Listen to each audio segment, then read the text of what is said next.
I'm here with Dr. Denitza Blagev from Intermountain Medical Center.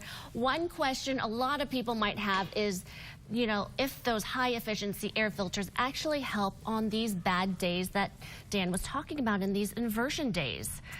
What's the answer? Do we know? We don't know, so that's one of the things we're trying to figure out. You know, every winter I see patients in clinic and in the hospital who have underlying lung disease and are sick because of the bad air quality.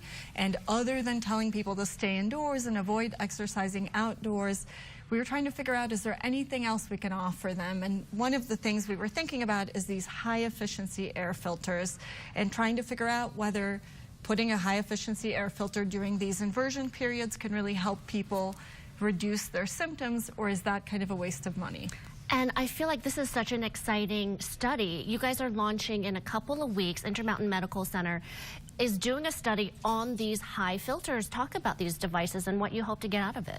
So we're trying to find people that are at high risk for lung disease, so former smokers, and then we'll put these high-efficiency air filters in their homes.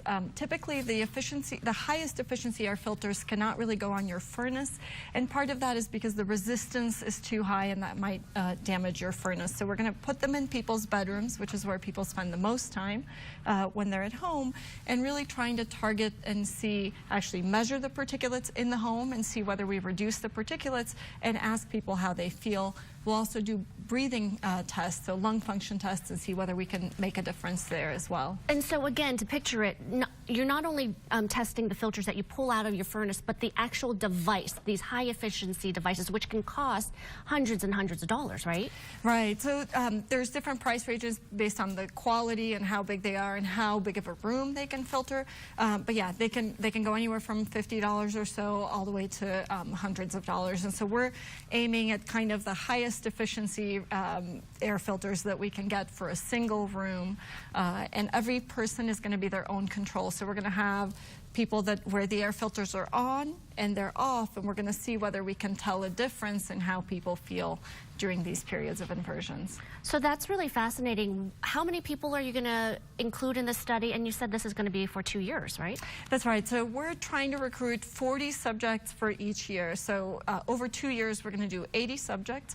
And the study itself will last about 3 months, where we start at the start of inversion season, so around mid-November, going through around March. So each patient will have kind of the air filter in their home for about 12 weeks.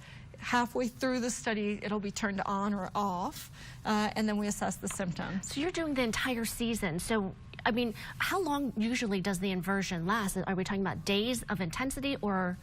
That's right. So, so the inversions are generally on the order of days, and then there can also be particular changes based on time of day, and then people might have different exposures based on when they're at work or at home. It also gets confusing because winter is the season when everybody gets a cold or the flu or that kind of thing, so people should get their flu shots.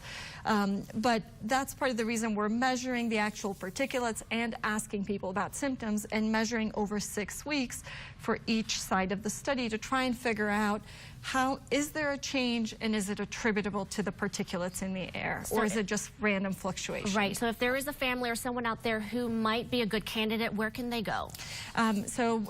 We have an email address at filter@imail.org, and then they can contact us at 801-507-4606, and then we'll have... And of course, we'll have all of those links and information on our website at goodforutah.com. Thank you so much. Really interesting information.